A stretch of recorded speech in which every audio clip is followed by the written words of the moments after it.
Hei anak muda, serahkan semua harta bendamu tempat ini. Kalau tidak, nyawamu akan melayang, kata pimpinan perampok itu.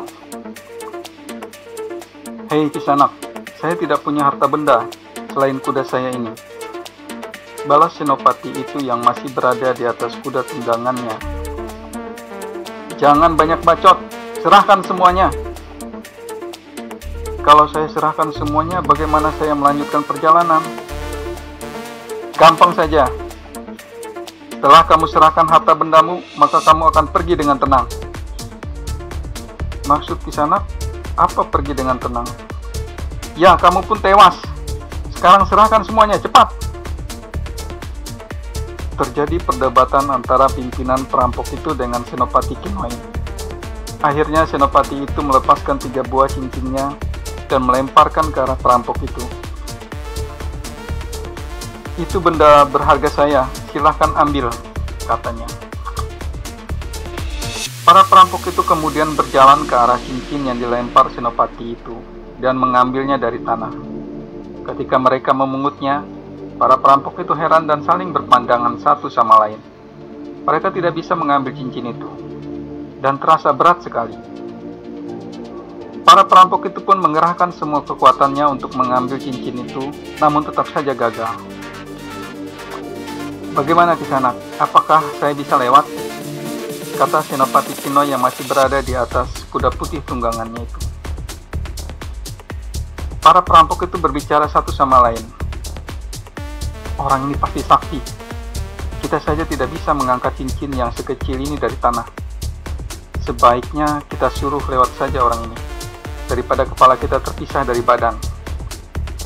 Kalian tidak lihat senjata yang terselip di pinggangnya? Nampak mengeluarkan sinar yang aneh, kata salah satu dari perampok itu. Silahkan Tuan pergi, kami tidak menghalangi perjalanan Tuan, kata pimpinan perampok itu lagi.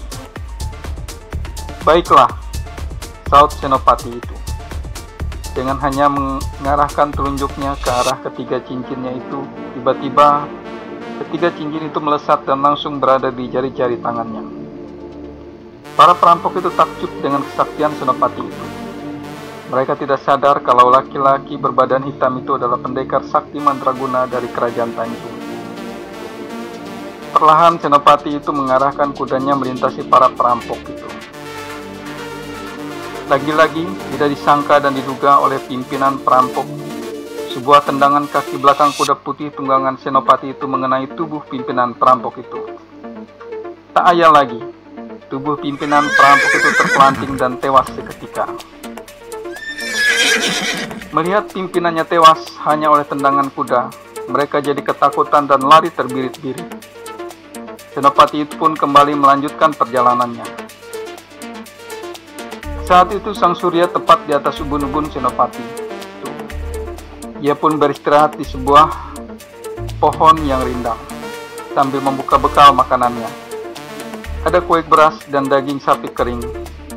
Ia pun menikmati bekalnya itu dengan lahapnya. Perjalanan masih jauh. Setelah selesai makan, ia pun kembali melanjutkan perjalanannya. Dalam perjalanannya, ia berpapasan dengan seorang wanita setengah baya menggunakan selendang ungu. Mereka sejenak saling bertatapan. Tersirat aura kedikjayaan pada wanita parubaya itu. Wanita itu tinggi dengan tubuh yang tidak terlalu ramping.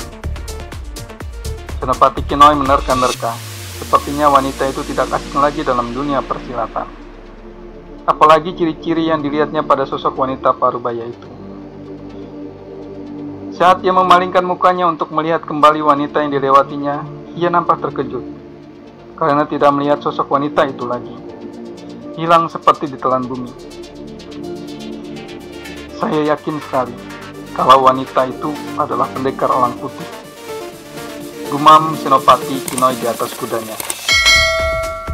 Pendekar elang putih dikenal dalam dunia persilatan dengan nama Eva Widyastati. Kemampuannya di atas rata-rata dan setara dengan Senopati Silpa, hanya saja berbeda aliran. Senopati itu masih tertegun karena tidak menyangka akan berpapasan dengan pendekar elang putih. Ia pun semakin heran karena arah langkah pendekar lampu putih itu menuju ke arah kerajaan Tanjung.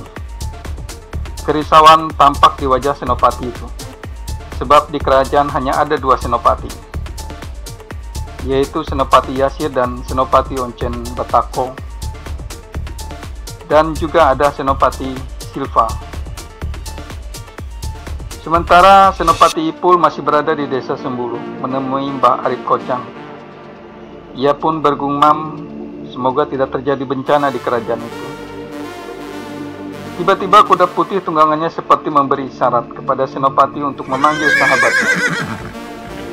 Senopati itu mengerti dengan gerak-gerik kudanya itu.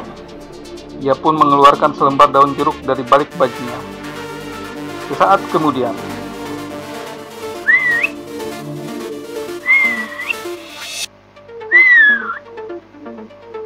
dalam sekejap mata, seekor Raja Wali raksasa berkalung Kamboja mengitari atas kepala Senopati itu dan kemudian berdiri di hadapan Senopati.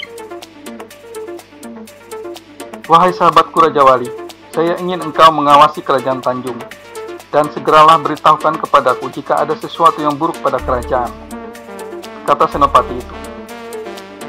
Raja Wali itu mengerti dengan kata-kata yang disampaikan oleh Senopati. Dengan sekali kebasan sayap, burung raksasa itu sudah berada di angkasa raya dan terbang menuju kerajaan Tanjung. 2 hewan yang menjadi kesayangan Senopati itu semuanya berwarna putih. Keduanya mempunyai kelebihan dan kesaktian masing-masing. Jika Senopati itu menginginkan kudanya lari secepat angin, maka kecepatannya sama dengan terbang sang Raja Wali. Tendangan kaki kuda itu saja bisa membinasakan orang. Kemampuan lain dari kuda putih itu adalah berjalan tanpa mengeluarkan suara. Pekikan Raja Wali burung raksasa Senopati mampu memecahkan gendang telinga lawan dan membutakan mata lawan. Kemampuannya mendeteksi lawan yang bersembunyi dimanapun. Kibasan sayapnya seperti angin topan. Senopati itu kembali melanjutkan perjalanannya. Kali ini dia meminta supaya kuda itu terbang bagai angin agar cepat tiba di selatan hutan pinus tempat 3 dipa berada. Sekali hentakan saja kuda itu berlari sangat kencang. Pakaian Senopati itu pun sedikit demi sedikit robek.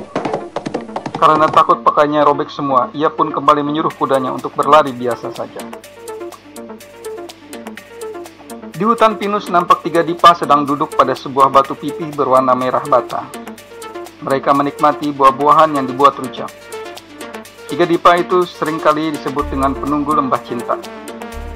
Sebenarnya 3 dipa itu termasuk pendekar aliran putih. Mereka sengaja membuat pohon pinus beracun karena banyak para begal sakti yang mencuri buah sakti dan ayam-ayam mereka. Mereka bertiga selalu mendapat kepercayaan dari Ibu Suri Kayangan. Ketika mereka sedang menikmati buah-buahan sakti itu, tiba-tiba mereka dikejutkan telepati dari Ibu Suri Kayangan. Mereka kemudian duduk bersila dan nampak berbicara dalam semedinya itu. Salam Ibu Suri, ada apakah gerangan Ibu Suri Kayangan Lembah Cinta memanggil kami untuk datang ke istana Ibu Suri? Kata Ratu Kelabu. Begini 3 dipa, maksud saya memanggil kalian adalah untuk mempersiapkan jamuan kerajaan Kayangan karena menyambut kedatangan Raja Negeri 1001 Malam dan rombongannya, kata telepati Ibu Suri. Baiklah Ibu Suri, kami siap memasak makanan itu semua. Kalau boleh tahu kapan rombongan itu datang Ibu Suri? Tanya Ratu Kelabu itu. Mereka datang besok pagi, saat Ibu Suri lagi. Ketiga dipa nampak terkejut. Mereka tidak menyangka para tamu itu datang begitu cepat. Sementara untuk mengolah jamuannya tidak sedikit. Karena waktu yang begitu sempit, mereka bertiga kemudian bersemedi, memanggil semua murid-murid mereka dengan telepati untuk segera datang dan membantu menyiapkan jamuan itu. Sementara itu, di tempat Senopati Ipul, ia nampak memperhatikan laki-laki tua yang terus mengolah jamrut khatulistiwa menjadi leontin. Bagaimana Mbah leontinnya? Apakah sudah selesai? Kata Senopati Ipul yang terbangun dari tidur siangnya. Masih separuh jalan Senopati, mungkin malam nanti bisa selesai. Apa tidak bisa selesai sore Mbah, supaya saya bisa segera pulang? Akan saya usahakan, Senopati, kata lelaki sepuh itu. Sambil memberikan ubi jalar dan segelas teh hangat, laki-laki sepuh itu terus bekerja menyelesaikan batu akik yang diperintahkan sang raja. Siapa yang membawa ubi jalar ini, Mbah? Tanya Senopati itu. Oh, itu sengaja dibuat oleh anak Mbah, namanya Puah. Puah, kemari sebentar. Ini ada Senopati ingin berkenalan dengan kamu, kata Mbah Arif Kocang memanggil anaknya itu. Anak gadis laki-laki sepuh itu keluar dari dalam biliknya dan langsung menemui Senopati yang sedang bersama ayahnya itu. Senopati Imbul nampak terpana. Ia tidak menyangka ada gadis cantik di dalam rumah Mbah Arif Kocang itu. Matanya tidak berhenti-henti memandang ke arah anak laki-laki tua itu.